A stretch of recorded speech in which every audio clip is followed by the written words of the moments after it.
आज हम चर्चा करने वाले हैं यूपीएससी के दृष्टिकोण और अन्य कॉम्पिटिटिव एग्जाम के दृष्टिकोण से अंडमान निकोबार द्वीप समूह को। आप कहेंगे कि आपने कई बार अंडमान निकोबार द्वीप समूह को पढ़ा है और आपके मन में अब ये प्रश्न आने लगे हैं कि इसमें ऐसा क्या खास है इस लेक्चर में। तो मैं कहूँगा कि ध्यानपूर्वक एंड तक इस लेक्चर को आप देखें। आपके सारे कॉन्सेप्ट यहाँ पर क्लियर होंगे और आपको पता चलेगा कि अंडमान निकोबार द्वीप समूह किसी भी एग्जाम के पॉइंट ऑफ व्यू से कितना महत्वपूर्ण हो जाता है। आइए समझते हैं। सबसे पहले तो बेसिक जानकारी हम जुटा लें। आपने कई बार पढ़ा होगा 8.4 मिनट यानी कि उत्तरी अक्षांश से भारत का जो हम पूरा देशांतरी विस्तार निकालते हैं वो कितना निकलता है 37.6 मिनट उत्तरी अक्षांश। 8.4 मिनट। अब ये कहाँ से गया 8.4 मिनट? सिर्फ हम यहाँ पर इसके अक्षांतरी और देशांतरी विस्तार की बात करेंगे। 10 डिग्री चैनल्स क्रॉस करती है यहाँ पर इस पॉइंट पे। आप ये 10 डिग्री कौन से दो आइलैंड को क्रॉस करती है, ये भी बड़ा प्रश्न है। ये भी याद रखिए कि ये 10 डिग्री जो है कौन से दो आइलैंड को क्रॉस करके जाती है। तो यहां पर पड़ता है आपका मिनिकॉय और नीचे पड़ेगा आपका मालदीव। अगर आपसे प्रश्न पूछा जाए कि भारत के अरब सागर में स्थित कौन से आइलैंड के बीच से या कौन से दो आइलैंड को क्रॉस करती है 8.4 मिनट अक्षांतरी रेखा, तो आपको पता होना चाहिए मिनिकॉय और मालदीव को। आप अगर देखें तो पूर्वी देशांतर कितना है भारत का 9.97.25 मिनट यानी कि पूर्वी देशांतर और 68.7 पूर्वी देशांतर के मध्य। ये एक बेसिक है। 10 डिग्री पे आके आपने कई बार पढ़ा है कि जो ऊपर वाला पार्ट है वो आपका अंडमान है और नीचे वाला आपका ग्रेट निकोबार। 1 2 3 आप टोटल कितने काउंट कर लेते हैं? अब टोटल पढ़ने लगते हैं कि ये जो आइलैंड है 1 2 3 4 5 6 7 सिर्फ 7 द्वीपों का है। जी ऐसा नहीं है, इसमें टोटल 204 आइलैंड है। ये भी याद रखिएगा, एग्जाम में अगर आपसे क्वेश्चन पूछ लिया जाए कि यहाँ पर टोटल कितने द्वीप समूह है अंडमान निकोबार के अंदर, इसकी डिटेल में हम और जाएंगे आगे, तो आपको पता होना चाहिए 204 याद रखिएगा।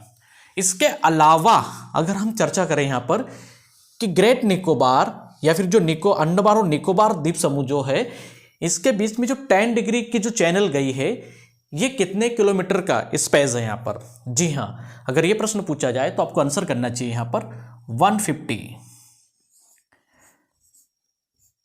150 किलोमीटर का गैप है यहाँ पर इन दोनों के बीच में, ये वाले पॉइंट में।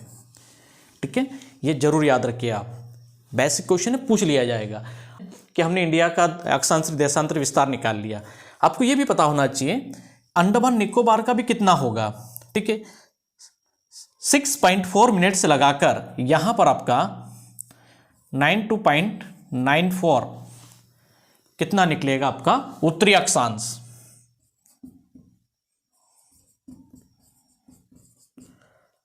अगर आपसे प्रश्न पूछा जाए कि चलिए आप इतना बताइए अंडमान और निकोबार का उत्तरी अक्षांशरी विस्तार कितना होगा, तब आप क्या आंसर करेंगे?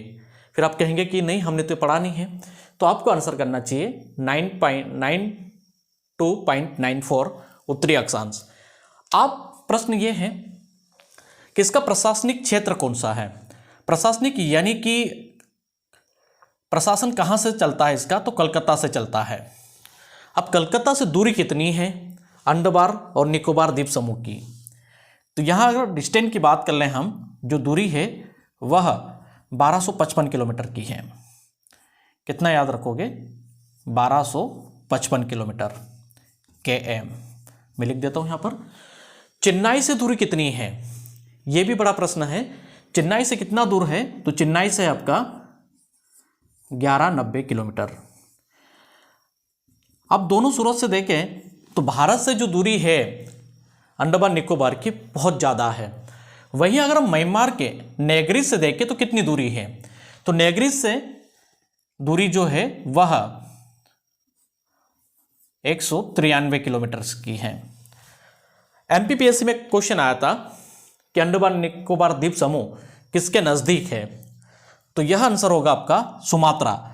इंडोनेशिया का जो सुमात्रा है वहाँ से इसकी जो दूरी है वह 147 किलोमीटर की है। तो सबसे करीब कौन से देश के पास हुआ?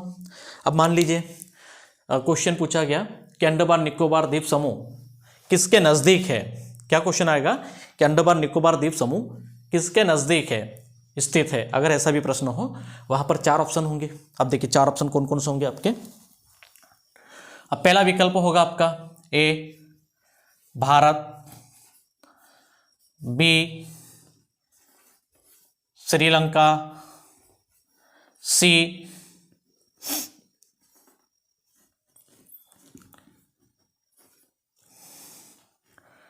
इंडोनेशिया और डी म्यांमार। 4 ऑप्शन।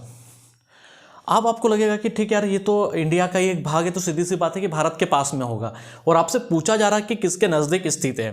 ठीक है, तो सीधी सी बात है, अगर कंट्री की बात करेंगे तो इंडोनेशिया के सबसे नज़दीक है। ठीक है, और ये जो 10 डिग्री है ये सबसे घातक डिग्री कहलाती है, ये बंगाल की खाड़ी की, इतना जरूर याद रख लीजिएगा। 10 डिग्री सबसे खतरनाक जल विभाजक मानी गई है, यानी कि इस 10 डिग्री से आप जहाज वगैरह जो है यानी कि शिप वगैरह यहाँ से क्रॉस नहीं कर सकते, बड़ी रिस्क है यहाँ पर। ठीक है, दूसरा प्रशासनिक क्षेत्र आपने देख लिया कलकत्ता। आप 1857 की जो क्रांति थी, 1857 की जो क्रांति थी, इसमें मध्य प्रदेश हो, उत्तर प्रदेश हो, दिल्ली हो, या भारत का वह क्षेत्र जहाँ पर यह क्रांति व्यापक रूप से फैली थी, और उन क्रांतिकारियों को दबाने के लिए या उनको सजा देने के लिए अंडमान निकोबार द्वीप समूह का इस्तेमाल किया जाता था। वह है सेलुलर जेल, जिसके बारे में मैं आगे चर्चा करूंगा। तो उनको यहाँ पर काला पानी की सज़ा दी जाती थी। आप कहेंगे कि ये बेसिक है। अब ये डिस्टेंस जरूर याद रख लीजिएगा, कलकत्ता से कितना दूर है, 1255 किलोमीटर है। प्रशासनिक क्षेत्र इसका कौन सा है, कलकत्ता याद रखना है। हम इसकी कैपिटल पर जरूर जाकर बात करेंगे। यहाँ पर कौन कौन से नेशनल पार्क, उन पे हम चर्चा करेंगे। बैरन जो सक्रिय ज्वालामुखी है ये कब एक्टिव हुआ, उस पर भी हम चर्चा करेंगे नेक्स्ट में। अब बने रहिए यहाँ पर, समझते रहिए। तो जैसे क्वेश्चन पे हमने डिस्कस किया, फिर आपका राइट आंसर होना चाहिए यहाँ पर सी इंडोनेशिया। सामान्य है, आप भारत की चीज समझते हैं, यानी कि इंडिया का भाग है, तो सीधी बात है आप आंसर करेंगे भारत को। पर समझना होगा कि इंडोनेशिया जो है उसके सबसे नज़दीक है ये, और यह आपके लिए बेसिक है। ठीक है, तो ये आपने देखा यहाँ पर। और ये भी जरूर याद रख लीजिएगा, मिनिकॉय और मालदीव 8.4। आप थोड़ी सी चर्चा कर लेते हैं, ये जो अक्षांश और देशांतरी रेखाएं जो है इन पे हम बेसिक जानकारी, भूगोल में आपको पता होना चाहिए वैसे तो। ये कल्पित रेखाएं हैं। अब हम कैसे ये सारा डिग्री चैनल निकाल लेते हैं, कैसे हमें पता चलता है, कोई टेप लेके तो हम चल नहीं रहते, है ना। हम कैसे माप लेते हैं कि इतना ऊंचा हिमालय है, इतनी ऊंचाई पर ये पर्वत है, इस पर्वत पे एक किला बनाया गया है, वगैरह वगैरह। ठीक है, समुद्र तल से इतनी ऊंचाई वगैरह, ये सब कुछ जो होता है ये ध्रुव तारे के आधार पर इन रेखाओं का अध्ययन किया जाता है। भूगोल में बहुत महत्वपूर्ण होता है। अगर आप भूगोल पढ़ते हैं तो ये सारी चीज़ों से आपको अवगत होना चाहिए।